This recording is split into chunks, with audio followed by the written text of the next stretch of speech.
The Jaguars play a wounded Colts team Sunday in a big day for Tom Coughlin. But what do you really want them to do? I'll talk about that here on Locked On Jaguars.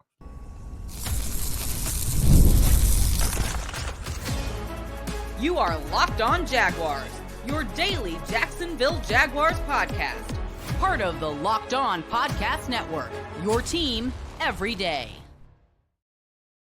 It is your team every day here on Locked On Jaguars. We thank you for making us your first listen. A quick reminder, we are free to subscribe to on our YouTube page. Go on over there if that's where you like your podcast, and watch us on our Locked On Jaguars YouTube page. And then check us out wherever you hear or listen to podcasts each and every day to make sure you do not miss an episode of Locked On Jaguars. I'm going to tell you what we're going to talk about today. In segment 3, we're going to have the fans' outlook on this game. Fans always say they want to win. Are you certain about that? After you hear what I got to say, maybe that'll change up a little bit. I hope not. On the middle of the show, we'll talk about the opinions from the outside and even have a clip from longtime NFL scout and host of the Peacock and Williamson podcast, as well as my Friday guest on the Barbershop Show on Locked On NFL, Matt Williamson. And it's basically going to echo a lot that I've heard other people say. We'll digest that a little bit. And then a win versus a loss. That's a very, very weird statement to ask fans, because I know usually fans say, well, no, we want to win at all costs. Yeah, well, listen to the whole thing and then you decide whether that's what you want to do. Today's episode is brought to you by FanDuel. Place your first $5 bet and you'll get started with $200 in bonus bets guaranteed. Visit FanDuel.com to get started. And let's get started here on this podcast. All right, taking a nice, slow, measured approach. I'm not going to sit here and pretend that all is well in the land of the Jaguars. They have the worst record in the league, and they're the only team that has not won a game yet. All right, so we know that. On a weekend where they're wearing throwback uniforms because they're honoring the coach who coached at that time, Tom Coughlin, and they're putting him in the Ring of Honor, and Tom Coughlin is deserving of being in the Ring of Honor. Two-time winning Super Bowl champion. He just did not win those championships here. He won them in New York, but still he is worthy to be honored and remembered in Jacksonville for all that he has done, especially since now that you look back at it, you wonder, how the hell did they ever fire him with all of this foolishness that we've been dealing with for mainly most of the time that he's been gone? You got to get what you get. You know, sometimes you get what you ask for, man. And you got to be careful with what you wish for as well. The Jaguars will take Tom Coughlin in his prime, in his heyday. They take that back in a heartbeat right now. It's because they're perpetually bad and trying to overcome situations like the one that they're in now. Granted, for the last 2 years, most people thought that that was over after winning 9 games in successive years and having a playoff appearance come down to the final game of the season in the last 2 years. One time they were successful, one time they weren't. They even won a playoff game in 2022. Now that seems like eons ago. It seems like a decade ago, because the team is struggling to find its identity. And they get a Colts team that comes in here having a losing streak in Jacksonville, a place where they never win, even when the Jaguars are terrible and the Colts are playoff worthy or playoff caliber. They have found a way to get smashed here. Phillip Rivers lost games to Gardner Minshew when it was on the line for them to make the playoffs. And I want to hang right there for a minute, because the reason I want to discuss this the way I want to discuss it is a win versus a loss. What does a win do? Does it heal all the Band-Aids from, does it give you a Band-Aid and heal all the wounds from early in the season? No. They have to win a certain way. If they win on a blowout and all of a sudden a lot of things that have been ailing the Jaguars actually get fixed and they actually become their own antibiotic or their own vaccine instead of the vaccine for a struggling visitor, there are some fans that are going to be happy because of the festivities of the day with throwbacks. And you're going to hear people saying, hey, man, we ought to wear these uniforms all the time. And it'll give the fans at least something to be happy at the water cooler about tomorrow morning.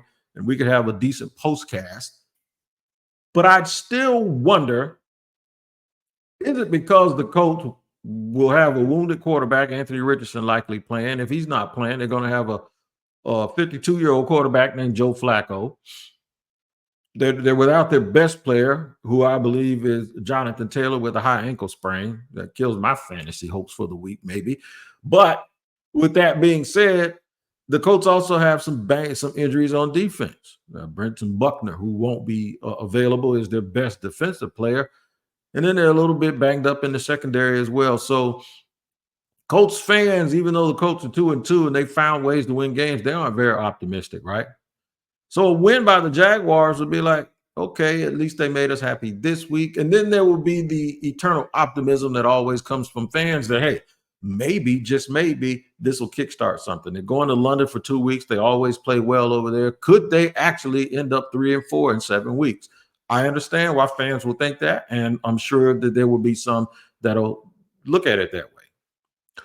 A loss, on the other hand, would mean you lost to a team that's all wounded and has all of those injuries that I just mentioned, with either a banged up young quarterback who is inaccurate when he throws the ball and has a bunch of interceptions this year, I think 6, or you lost to a quarterback who was probably sitting at home eating Werther's Originals or butterscotches out of his pocket, playing with his grandkids.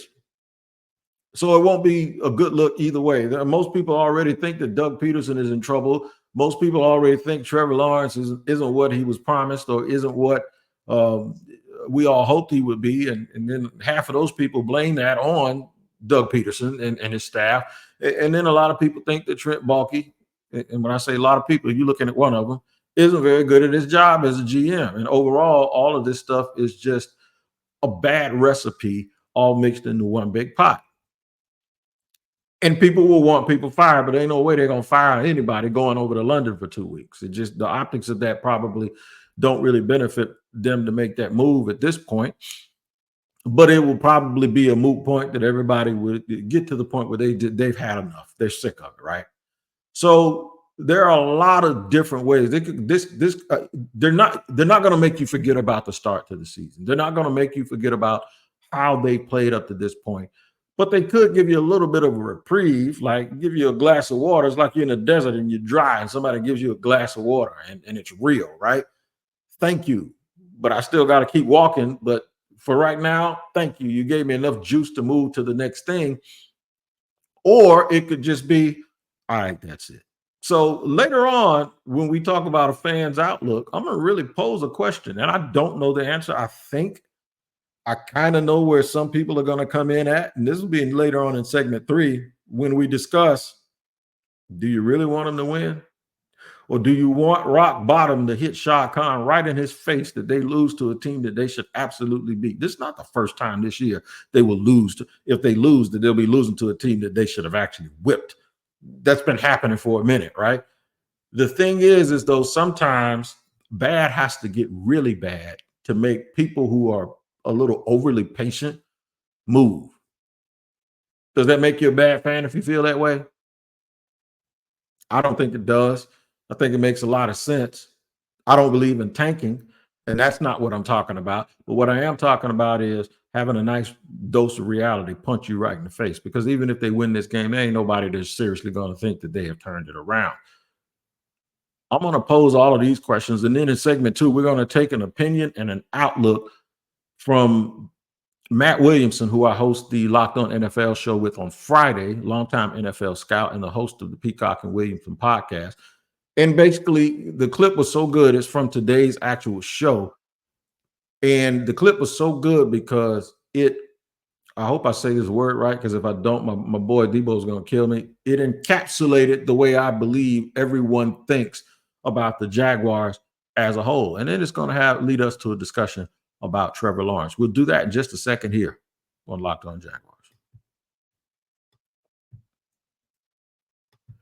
Today's show is brought to you and sponsored by PrizePicks. PrizePicks is where you need to be, man, because it's all about player projections and it's all about you picking more than or less than PrizePicks and what they have already decided is going to be the threshold of whether they think players are going to hit certain statistical advantages. If you get between 2 and 6 of them right, the money will absolutely start rolling in. You can now win up to 100 times your money on PrizePicks with as little as 4 correct picks. That's right. Sign up today and get $50 instantly when you play $5. You don't even need to win to receive your $50 bonus. It's guaranteed. If you think Justin Jefferson will go over 83.5 yards, then you go more than. If you think it'll be less, you go less than. I mean, it's quite simple. They even got Tyreek Hill on here with a little bit over 90 yards receiving. Who's going to throw it to him? He haven't hit that number in the last couple of weeks since Tua's been gone, so it might be something for you to look at as well. So I'll tell you again, all you got to do is download the PrizePicks app, right? Use the code LOCKEDONNFL to get $50 off instantly after you play your first $5. That's LOCKEDONNFL, LOCKEDONNFL at PrizePicks.com.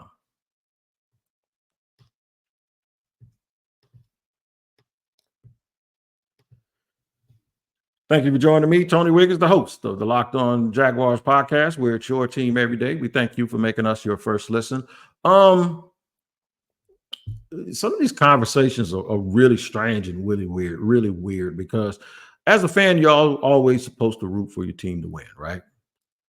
You never root for your team to lose. And you wonder if you already have decided that you want Shad to make drastic changes in the offseason, then guess what? Your mind is already made up, and the quickest way for you to get there is for this team to continue to go down the path that they've already started at with 0-4. I ain't saying they need to go 0-17.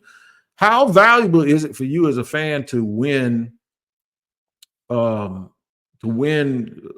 game that just makes you feel good temporarily? That's a question that we'll make sure we get into segment 3. But a lot of people that are pivotal to what will happen on the field this weekend are the ones that might be run out of here next year. And the prevailing opinion of a lot of people around the league is that while Doug Peterson's a pretty decent coach, while some people do place value on Trent Baalke as a scout, a guy with experience who's been around it, that has his way of doing things, and whether or not that has ever been successful with him being in charge is an entirely different argument. And the thought about Trevor Lawrence and his ability, and have they done him right? Is the way that he's playing with the inconsistent, sort of unmeasured way that he's gone about it from week to week, is that really the fault of the organization? That's a question. Was he just not as good as everyone thought he was? Because Doug Peterson might believe, hey, I thought this guy was this, and I'm treating him as such, and I'm giving him this leeway, and it's just not working. Or are there other things at play here, like team building, or maybe guys that they have in certain positions that shouldn't be there? My partner, Matt Williamson, on Friday on the Barbershop Show on Locked On NFL, he gives an opinion on it, and I wanted to play that clip for you because it's on the Friday show of the Locked On NFL show, talking about Kirk Cousins and Sam Darnold, as well as Baker Mayfield, and how they have resurged. Did the Jaguars do something wrong with Trevor because he was supposed to be this outwardly player, or maybe it's all what it is? What you see is exactly what you get with the Jacksonville Jaguars. I want to play this clip because Matt basically is the sum of all of these different opinions that I've heard about all three of those guys. Listen to what Matt has to say. I do know this: if the Colts win this game, there's going to be heads to roll here in Jacksonville. What is your assessment of Trevor Lawrence, for one, and then Doug Peterson, and then the team building of Trent Baalke? I don't dislike the team building. I mean, I understand that he wants bigger, stronger, faster on defense. And I remember, I think it was a year ago, you joined us on Peacock and Williamson, and we had a long talk about Derrick Henry's in this division. Jonathan Taylor's in this division. We need to be the bully against these teams. They're going to run right at us. And all in all, defensively, I don't think it's a terrible team build. The secondary could use some help, and their best corner's out, and that's hard to overcome. And yeah, it'd be better if you had Hutchinson than Walker. But overall, I can't crush him team building wise. But I think the lack of physicality on offense is obvious. Like ATN to me can't be my staple ball carrier. The O-line never seems trustworthy. And I think it started to happen last year. And I'll be honest, I've been very, very much a Lawrence believer, apologist, not because he was first pick in the draft, because I think if you study the All-22 last year, he had a rough go of things. I mean, got a ton of value taken away from drops, couldn't count on a run game. O-line was shaky to be kind. And I think then he started to distrust or lose confidence in those around him. And now I think it really reflects on the field. Can he get it back? Yes, but I think they're the leader in the clubhouse for first coach to get fired. All right, so let's break that down. He believes that Doug Peterson is the leader in the clubhouse. I thought that was Brian Daboll at the beginning of the season, but Doug Peterson is the leader in the clubhouse of guys to get fired. Doesn't mean it'll happen first. The decision to do it might happen sooner, but Shad doesn't act on everything. Like he might say that there's no reason to move on from him, because if you move on from him, you're probably moving on from Press Taylor to the offensive coordinator at the same time. So that'd be two people that build a game plan every single week that are gone out of the building. But he could definitely make a decision that he's going to move on, and that Doug Peterson is, he could decide after tomorrow, okay, this is his last year, right? And they could start a private search committee and be in the backgrounds looking around at people already. The interesting thing is Matt said that he the build could have probably, he sounds like he's saying the build out could have been better, but it's not all bad. I know it shouldn't be all bad because they had a whole bunch of cap space a couple of years ago, and they've been picking high in the draft for 2 of the 4 seasons that Trent Baalke has been the GM. So not just in the first round, but in every single round, he's not going to totally miss. Like even with most people believing that Aiden Hutchinson would have been a better pick than Trayvon Walker,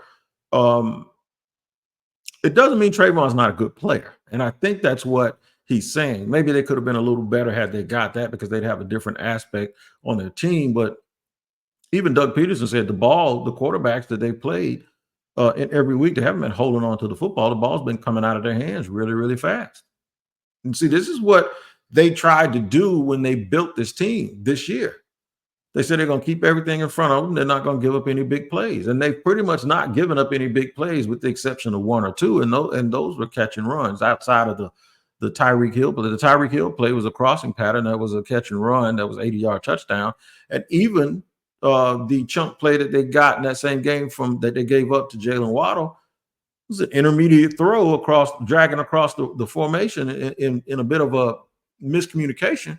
And that was another catch and run situation. So it's not like people have just sat back and just thrown the ball down the field, 5-step drop, plant your foot, look around. It's not like quarterbacks have had all of that time in the world. It's just that teams are throwing the ball really, really quick because of the way the Jaguars are playing, and they're using a lot of pre-snap motion and putting them in bad situations. So people can say that Trayvon is good, but Hutchinson is better, and that's fine. Trayvon has not been a bust. But the thing is with this whole thing that gets me to thinking, if they get to I'm looking at where they are right now. Where they are right now, can Doug Peterson fix Trevor Lawrence and fix the offense? Can Trent Baalke be trusted to make this team more physical? The dynamic of this that folks keep mentioning that's a bit of a trip is he builds the team based on traits and size and strength and length, but they're not physical on offense. This is something that was also said in the offseason, that they weren't physical enough.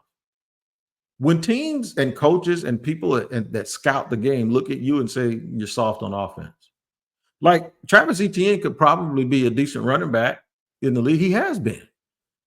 But the element that they're missing, he can't give it to him. And that's why now you even see a lot of fans favoring Tank Bigsby to be the running back, because they need physicality. How many times have they gotten inside the 5-yard line with 4 downs and they end up throwing or running around or getting penalties or doing something because, You rarely see teams get penalties on running plays.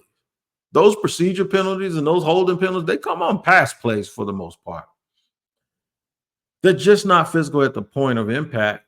I don't care who the running back is. So you've seen other teams employ running backs like Detroit with Gibbs and their other running back. Well, Gibbs is the home run guy, but he's not the starter. Tony Pollard for a long time was the backup to Zeke. Zeke was more physical, setting the tone, and Tony Pollard was coming in getting chunk yards. Dallas made the mistake of saying, all right, Zeke, Tony Pollard's better, and then they missed the physicality. Now Tony Pollard's gone, and they brought Zeke back.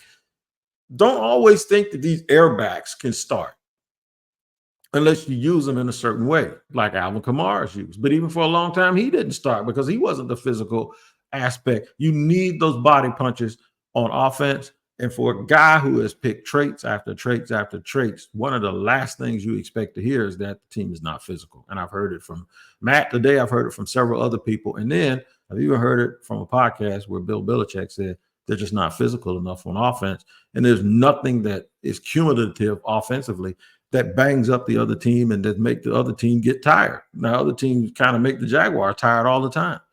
I'm going to ask this question again now that I've laid it all out.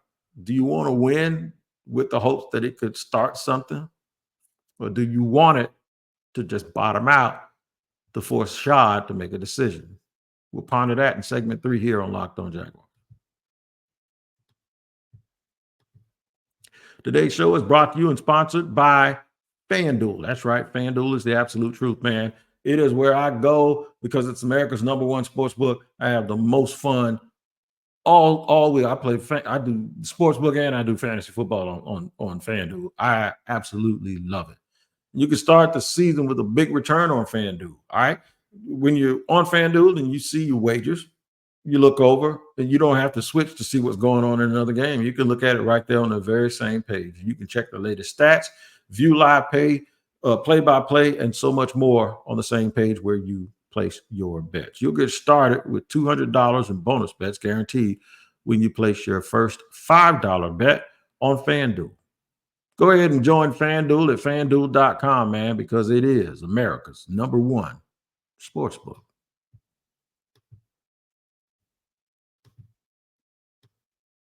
All right, third and final segment here on Locked On Jaguars, where it's your team every day, getting ready for a weekend game at home. I think the weather's going to be all right. I saw there's a chance of some rain. It looks like it's okay out there today. But they could have a weather forecast that says it's going to rain and then it don't rain. Then it starts raining here in Jacksonville, then it stops raining. So it's a big game this weekend, big festive atmosphere with Tom Coughlin going up in the Ring of Honor as he so deserves. Teams are wearing those throwback jerseys that everybody wants them to get back from the 99 team. And it's funny. I remember people wanted to get rid of those uniforms. And now they want them back. It's funny how over 25 years that cycle works. But the fans know what the fans want, and that's why I'm asking this question today. Do you really want them to win? Without guaranteeing that a win this Sunday is going to start an avalanche of winning, without the guarantee that it's just going to do a little more than just prolong the inevitable, that eventually it ain't going to work out here for certain people. Does it give false confidence to Shad Khan, even if they do go on a 3-game winning streak and they're 3-4? Does it matter how they look when they're winning? Does it provide a little bit of salve or an elixir for you? You know how you got that cough, you got a scratchy throat, and you drink something and it just kind of cools it down. Do you need this win to cool some of those abrasions that you have from all of the tripping and falling this team has done all week or all year? Or with Shad Khan being extremely patient and in the past not totally moving on from anybody, do you really want this thing to bottom out to the point where you go, you know what, dude, you need to clean the whole house? To lose to a team that is wounded and battered and beaten like the Colts without their best players playing, what do you actually really prefer? You don't have to answer out loud. I ain't going to hear you anyway, because by the time you see this, I would have recorded it. But I'm sure you'll hit me up on social media Do you really, really, really want to help Shad make a decision by losing this game? I remember, I'm going to give you an example. Bobby Bowden's one of my favorite people, the late, great Bobby Bowden. One of my favorite humans. I interviewed Bobby one time, and he made me feel like he wanted to sign me to a scholarship to Florida State. That would have been a mistake, but he's one of my favorite people of all time. And he's like the male version of my grandmother because he was funny, witty, but he was also deeply spiritual, all of those things. So I gravitated towards him because I saw familiarity. And I loved the dude, like he was my grandpops, right? But then when it got so bad at Florida State at the end for him, nobody wanted to let him go because it's almost sacrilegious to get rid of a legend like that, right? And I'm not saying that Doug Peterson is thought of, Doug Peterson or Trent Baalke is thought of in the same vein through the lens of Jaguar fans that Bobby Bowden is for Florida State fans. That's not my point. The point is if I can feel the way I felt about him, that they played a game at home against Wake Forest. This is Florida State, a blue blood playing Wake Forest. They got beat 30-0. And before that game, I was like, I knew it was inevitable that they were going to have to do something. And people were still holding on. And at some point, I was like, when it was 30-0, I was just like, see, y'all believe me now? As much as I love him, it's time for. That was the breaking point. That was the absolute threshold. That was it. Right there. Even the people that loved him, they said, Bobby, we love you, man, but it's time, right? I know what that feels like. It hurt me because I revered that man. Y'all don't revere these people like that. So that's why I think it's a fair question. Shad is the type of person that moves so slow. And then when he does move, it always feels like it's incomplete. To get shellacked by the coach this Sunday would expose the fact that, okay, what you're going to do? You're going to still be incomplete. You're going to still be slow. You're going to still move that way. Or do you finally see what we've been trying to tell you? I don't know if fans really want to sacrifice their team getting whipped like that, even if it means long term. So hit me up on social media and let me know. But I think it's very, very interesting. It's also going to be very interesting to watch this game and how it turns out Sunday. I actually think the Jaguars are going to win 16-13, and I still think people are going to be like, okay, it was a win, but it was still ugly. I think people will realize we ain't never getting it done with this. And Doug ain't going to never fix Trevor. And Baalke damn sure can't fix this if he's the one that got us into this situation from a team building perspective. So what do we do? I think that's probably the most logical thing to think that could happen this Sunday, but we will see. Either way, I'm going to talk about it right after the game. I'll do a postcast within a half an hour after the final whistle is blown. And hopefully it's one where we can at least talk about the team having a good day. You can have a good day listening to Locked On NFL twice a day. Early in the morning, Monday through Friday, Tyler Rowland, the Madman, gives you an early double shot of espresso when it comes to NFL action. And trust me, you listen, you're going to wake right up, right? And then in the middle of the day, just come cool out with me on your lunch break at the barbershop, and we'll break it down for you. It's a double dose of NFL action, and we use the local experts that know your team better than anyone else. Make sure you tap into Locked On NFL on YouTube. You saw a clip today from a man, Matt Williamson. That's the kind of content we do. And then listen wherever you hear or listen to your podcast to make sure you do not miss an episode, making that your second listen. Of course, for y'all, Locked On Jaguars is your first listen, and we appreciate it. It's your last one for the weekend. Make sure you enjoy the game. Come join me for the postcast after the game, and we'll see exactly what happened. Hit me up on social media and let me know how you feel, and I'll hit you up and let you know how I feel. Thank you for joining me. Appreciate it. Take care of each other.